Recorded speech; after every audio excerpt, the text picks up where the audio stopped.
Conley with WiscoLift, and this is part 2 of our 3-part series for the styles of web slings that WiscoLift offers. The next style of sling is called a triangle choker sling.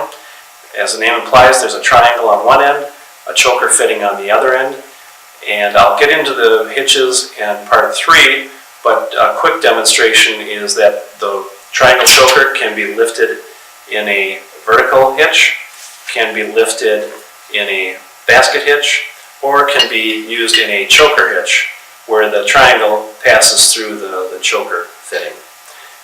WiscoLift uses aluminum fittings on the single-ply slings. This is a single-ply sling.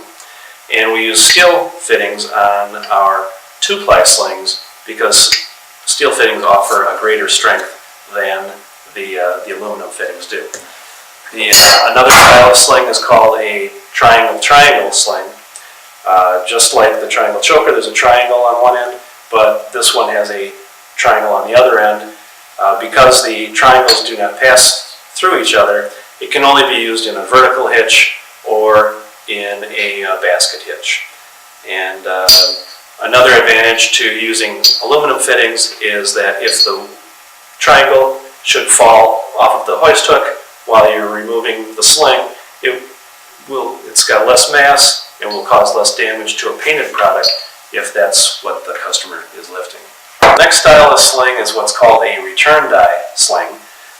This style has a layer of Cordura material throughout the body and throughout the eyes, both sides, which provides greater abrasion resistance, can help prevent cutting of the load-bearing yarns in the web sling, and offers greater durability and wearability than you would find in our standard endless slings and I&I style slings.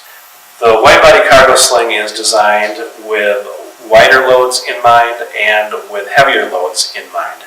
WiscoLift fabricates these in various widths, typically in 12-inch and up to 24 and even 36-inch widths for very heavy loads, very wide loads that require greater support. You can always reach us at www.wiscolift.com 24 hours a day, or call us at 1-800-242-3477. Thank you.